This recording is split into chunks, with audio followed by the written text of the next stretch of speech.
7 дней. Удивительно, но даже многие из тех, кому идеи Энрике Пеньялосы кажутся правильными, начисто отрицают возможность их воплощения в России. И тут в общей куче много причин. И наш российский климат, и наш менталитет, и наше неравенство. Энрике Пеньялоса провел в Казани сразу несколько лекций, но шанса задать ему вопросы, волнующие многих, по большому счету не было. Мы решили восполнить этот пробел и побеседовали с известным урбанистом на самые разные темы практически на бегу. О климате, о неравенстве и о том, подружились ли за это короткое время мэр Казани и бывший мэр Богаты, в интервью нашей программе рассказал сам Энрике Пеньялоса. Мир развивается. Города должны соревноваться друг с другом по качеству жизни. За туризм, за людей, за инвестиции. И перемены поэтому необходимы.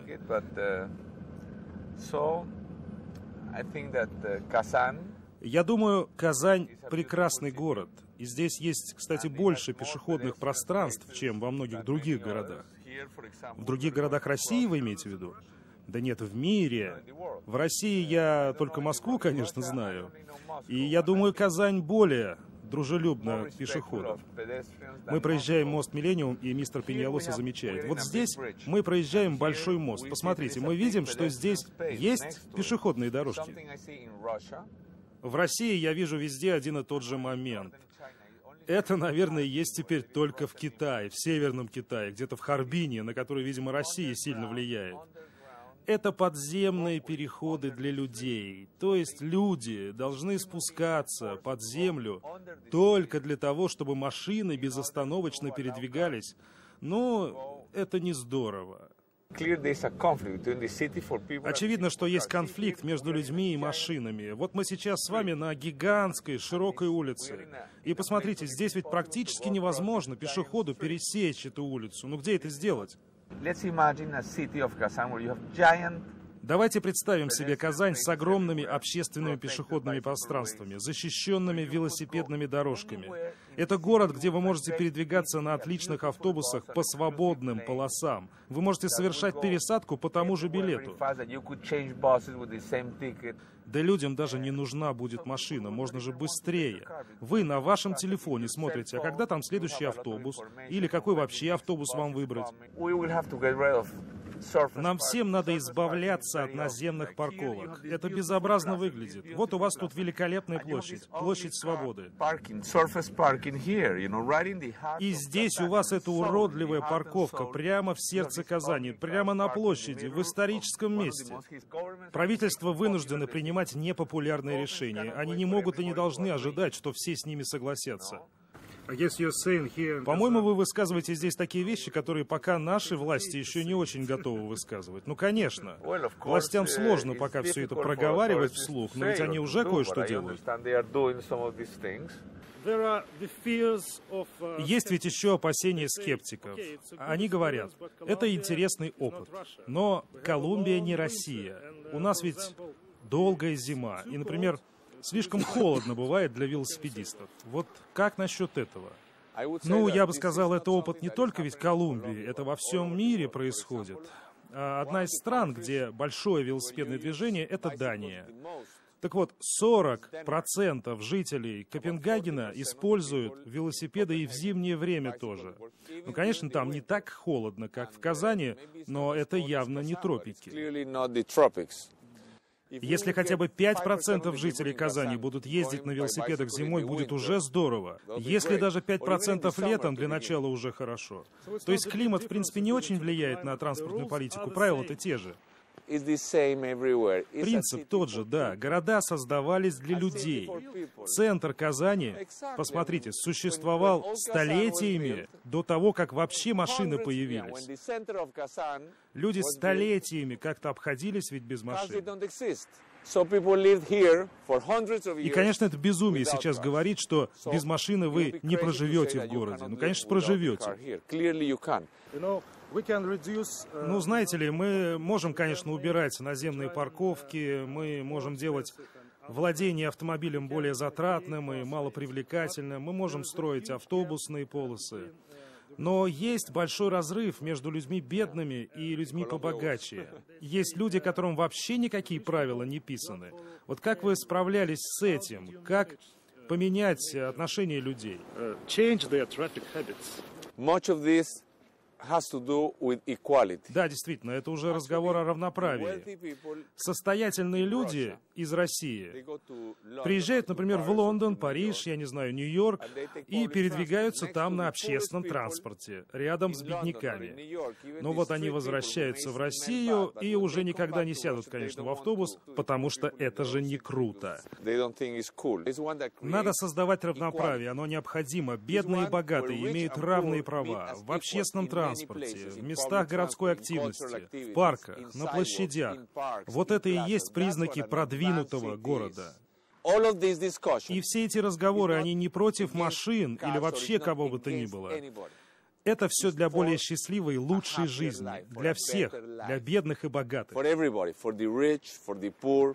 О каком равноправии мы можем думать? Ну, вряд ли мы сможем сделать так, что все будут иметь равные доходы, да? Но города, вот он, источник для создания равноправия. Равноправие по качеству именно городской жизни. Ведь еще совсем недавно, меньше чем 90 лет назад, женщины не имели права голоса. В Англии, в США, и ведь все думали, что это нормально. И те, кто так думал, не были фашистами.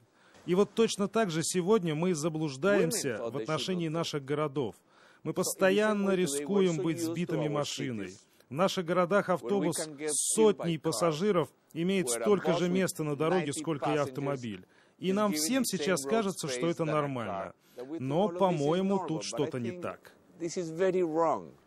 Мы очень надеемся, что вы успели подружиться с нашим мэром, потому что вот вы сейчас уезжаете, а мы остаемся. И вы будете, кстати, следить за нашими успехами. Да, мне было приятно очень познакомиться с вашим мэром, с Ильсуром Метшиным. Мне кажется, он имеет четкое представление о том, что необходимо делать в городе. Я сам был мэром, и я знаю, иногда очень нелегко даются перемены, особенно непопулярные. Легче всего, конечно, вообще ничего не делать или делать то, чего люди от тебя ожидают. Я думаю, что знаю уже вашего мэра, думаю, он будет делать то, что делают сейчас лучшие города мира. Сначала это будет, конечно, непопулярно, но в конце концов люди оценят эти перемены. То есть мы на правильном пути, да? Я думаю, да, вы на правильном пути.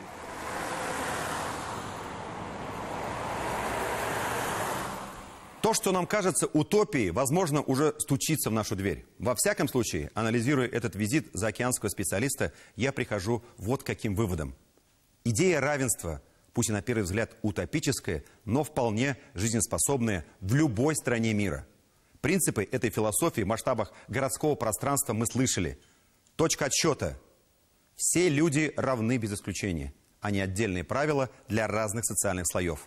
Не мигалки, кортежи и закрытые элитные поселки в центре города для избранных, а удобный город для всех без исключения. Мы уже подходим к осознанию того, что в мире осознавали десятилетия назад. Да, мы бесконечно пока далеки от идеала, но то, что высказывал здесь, на нашей земле, известный урбанист, не случайно. Далеко не случайно, уверяю вас. По видимости, эти идеи нашли свой отклик и у республиканских властей, в том числе и у мэра Казани. На это, в частности, указывает и то, что сказал президент республики на этой неделе. Рустам Минниханов на совместном заседании Кабинета министров и коллегии МВД по безопасности дорожного движения признался, что многое в своих взглядах пересмотрел. Мы же должны о людях думать, а не о машинах. Вообще много интересных вещей вот в этой презентации было. То есть город должен служить для его жителей, а не для автомобилей. Здесь много полезных вещей можно использовать в нашей будущей стратегии развития наших городов. Я считаю, что это очень полезная встреча. Ильсур Раисович, спасибо, что мы такого человека привезли. И даже я сам по многим своим подходам вынужден согласиться. Когда я начал говорить о том, что вот экологическая нагрузка, да, но он говорит, это, экологическая нагрузка это не главное. Сегодня автомобиль угроза для людей. Реально это угроза. И мы Мы должны регламентировать эту угрозу. На опасных участках надо вводить снижение скорости, которые, если мы 40 поставим, это значит до 60 км в час водители могут ездить. Надо усилить работу по скоростному режиму, потому что скоростной режим – это номер один по причинам дорожно-транспортных происшествий. Ну что, чувствуете, куда ветер дует? Конечно, автолюбители скажут, ну вот опять ужесточение, запретительные меры. Я бы так не сказал. По моему мнению, это никакие не ужесточения, это возвращение к здравому смыслу. Мы продолжим нашу программу через пару минут. Смотрите